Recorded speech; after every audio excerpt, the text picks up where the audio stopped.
नमस्कार मंडळी, श्री स्वामी समर्थ. 7 सप्टेंबर 2024 रोजी येत आहे गणेश चतुर्थी. ही चतुर्थी वर्षातील सर्वात मोठी चतुर्थी मानली जाते, कारण या चतुर्थीच्या दिवशी माता पार्वती आणि शंकर यांचे पुत्र गणपती बाप्पा यांचा जन्म झाला. या चतुर्थीच्या दिवशी घरात गणपती बाप्पा बसवल्यानं वर्षभर सुख आणि गणपती बाप्पांचा आशीर्वाद आपल्यावर, आपल्या संपूर्ण कुटुंबावर राहतो. तसेच गणपती बाप्पांच्या कृपेने आपल्यावर, आपल्या कुटुंबावर कोणतंही विघ्न, संकट येत नाही आणि म्हणूनच यांना विघ्नहर्ता असं देखील म्हटलं जातं. तर या वर्षातील सर्वात मोठ्या गणेश चतुर्थीच्या दिवशी आपण काही सोपे, प्रभावी उपाय देखील करायचे आहेत. असाच एक साधा सोपा परंतु प्रभावी उपाय आज मी तुम्हाला सांगणार आहे. जो उपाय आपल्याला करायचा आहे गणपतीच्या कानामध्ये, म्हणजेच गणपतीच्या कानामध्ये आपल्याला एक शब्द बोलायचा आहे. हा शब्द बोलल्यानं गणपती बाप्पा आपल्या सर्व इच्छा मनोकामना पूर्ण करणार आहेत.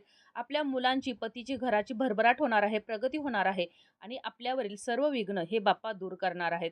आता असा कोणता शब्द आहे जो गणपती बाप्पांच्या कानामध्ये आपल्याला बोलायचा आहे, याविषयीची अगदी थोडक्यात पण महत्त्वाची माहिती जाणून घेण्याकरिता व्हिडिओ शेवटपर्यंत पहा. त्याचबरोबर चॅनलवर जे नवीन आहे त्यांनी चॅनलला सबस्क्राईब करा आणि व्हिडिओ पाहत असताना व्हिडिओला लाईक करायला विसरू नका. आता हा जो उपाय आपण पाहणार आहोत, तर हा उपाय तुम्ही या गणेश चतुर्थीच्या दिवशी दिवसभरात कधीही करू शकता. जरी तुम्ही तुमच्या घरामध्ये गणपती बाप्पांची स्थापना केली नसेल, तर देखील तुम्ही जवळपासच्या गणपती बाप्पांच्या मंदिरामध्ये जाऊन हा उपाय करू शकता. किंवा तुमच्या देवघरामध्ये जरी गणपती बाप्पांची मूर्ती असेल, तर तिथे देखील तुम्ही हा उपाय करू शकता. तर हा उपाय तुम्हाला दिवसभरात संध्याकाळी 3 सांजेपर्यंत कधीही करायचा आहे. किंवा शक्य झालं नाही, तर तुम्ही मग गणेश चतुर्थीनंतर अनंत चतुर्दशीपर्यंत कधीही हा उपाय करू शकता. तर आता हा उपाय कशाप्रकारे करायचा आहे तर तो पाहूया. तर या गणेश चतुर्थीच्या दिवशी सकाळी लवकर उठून स्नान करायचं आहे. त्याचबरोबर या दिवशी लाल रंगाची वस्त्र परिधान करायची आहेत, कारण गणपती बाप्पांना लाल रंग हा अतिशय प्रिय आहे. शक्य असेल तर या दिवशी आपण उपवास करायचा आहे, व्रत करायचं आहे आणि शुभ मुहूर्तावर आपल्याला गणपती बाप्पांची मूर्तीची प्रतिष्ठापना करायची आहे. जरी तुम्ही मूर्ती स्थापन करणार नसाल, तरी देवघरातील देवी देवतांची तसेच गणपती बाप्पांची तुम्हाला विधिवत पूजा करायची आहे. गणपती बाप्पांची धातूची मूर्ती असेल तर अभिषेक करायचा आहे, त्याला सिंदूर आणि चंदनाचा टिळा लावायचा आहे, धूपदीप दाखवायचा आहे. गणपती बाप्पांना प्रिय असणारी जास्वंदीची फुले, दुर्वांची जुडी तसेच चंदनाचा टिळा त्यांना लावायचा आहे आणि अशा प्रकारे त्यांची पूजा करायची आहे. मोदकाचा या दिवशी तुम्हाला नैवेद्य गणपती बाप्पांना अर्पण करायचं आहे आणि गणपती बाप्पांच्या मंत्राचा आपल्याला ओम गण गणपतीने नमः या मंत्राचा जास्तीत जास्त जप करायचा आहे, आरती करायची आहे आणि त्यानंतर आपल्याला हा उपाय करायचा आहे. आता मी सांगितल्याप्रमाणे तुम्ही हा तुमच्या देवघरामध्ये गणपतीची मूर्ती असेल तर तिथं करू शकता किंवा आजूबाजूच्या मंदिरामध्ये जाऊन करू शकता किंवा मग तुम्ही गणपती बाप्पांची स्थापना केली असेल घरामध्ये तर तिथं करू शकता. गणेश चतुर्थीपासून अनंत चतुर्दशीपर्यंत तुम्ही हा उपाय कधीही करू शकता.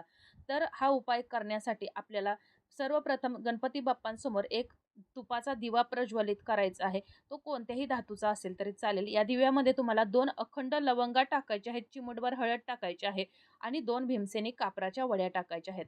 या ज्या वस्तू आहेत तर त्या वस्तू आपल्या घरामध्ये जी नकारात्मक आहे तर ते दूर करण्याचं काम करत असतात आणि त्यानंतर मग आपल्याला गणपती बाप्पांच्या मूर्तीजवळ जायचं आहे.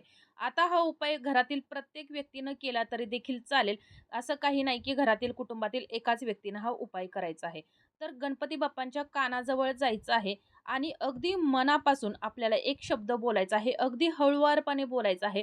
फक्त तो शब्द गणपती बाप्पांनाच ऐकू गेला पाहिजे. अशा पद्धतीनं आपल्याला तो शब्द गणपती बाप्पांच्या कानामध्ये बोलायचा आहे. तर तो शब्द आहे ओम नमः शिवाय.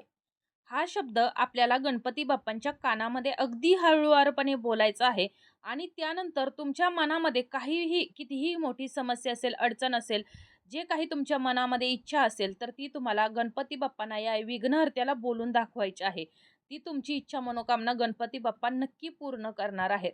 जर शक्य होत असेल, तर तुम्हाला गणेश चतुर्थीपासून अनंत चतुर्दशीपर्यंत दररोज जरी उपाय हा करता येत असेल, शक्य असेल, तरी देखील तुम्ही हा उपाय करू शकता. सर्वप्रथम आपल्याला गणपती बाप्पांची विधिवत पूजा करायची आहे, धूपदीप दाखवायचा आहे आणि त्यानंतर मनापासून श्रद्धेने गणपती बाप्पांना प्रार्थना करायची आहे आणि हा उपाय आपल्याला करायचा आहे. आता आपण जो गणपतीच्या कानामध्ये जो शब्द बोलायचा आहे, तो आहे ओम नमः शिवाय. आता हा शब्द का बोलायचा तर ओम नमः शिवाय हा भगवान शिवांचा मंत्र आहे आणि भगवान शिव हे गणपती बाप्पांचे पिता आहेत, वडील आहेत आणि गणपती हे आपल्या वडिलांचा शब्द कधीही मोडत नाहीत. ते वडिलांचे सर्व काही ऐकतात आणि म्हणूनच जर आपण भगवान शिवांचे नाव घेऊन जर आपल्या सर्व इच्छा मनोकामना जर गणपती बाप्पांच्या जवळ मांडत असू, बोलत असू, तर गणपती बाप्पा आपल्या सर्व इच्छा मनोकामना पूर्ण करणार आहेत. कारण आपण अगोदर त्यांच्या वडिलांचं नाव घेतलेलं आहे, त्यांचं नामस्मरण केलेलं आहे आणि अशा प्रकारे तुम्हाला ही सेवा करायची आहे. मग तुम्ही ही गणेश चतुर्थीला करू शकता, संकष्टी चतुर्थीला करू शकता किंवा तुम्ही सोमवारी देखील हा उपाय केला तर देखील चालू शकतो. तर असा हा अगदी साधा सोपा परंतु अत्यंत प्रभावी उपाय आहे आणि तुम्ही गणपतीच्या कानामध्ये अगदी लहान मुलापासून वयोवृद्धांपर्यंत हा उपाय कुणीही करू शकता. फक्त आपल्याला अगदी शांतपणे मनापासून आणि श्रद्धेने गणपती बाप्पांची पूजा करायची आहे आणि गणपती बाप्पांच्या कानामध्ये हा शब्द बोलायचा आहे आणि मनापासून तुमची इच्छा मनोकामना पूर्ण करण्यासाठी या विघ्नहर्त्याला प्रार्थना करायची आहे. दिवसभर ओम गण गणपते नमः या मंत्राचा जप करायचा आहे. जास्तीत जास्त गणपती बाप्पाची सेवा करायची आहे आणि अशा प्रकारे आपला आजचा हा उपाय करायचा आहे. तर आजचा हा व्हिडिओ तुम्हाला कसा वाटला कमेंट करून जरूर कळवा. माहिती आवडली असेल तर व्हिडिओला लाईक करा, चॅनलला सबस्क्राईब करा आणि हा व्हिडिओ जास्तीत जास्त शेअर करा. धन्यवाद.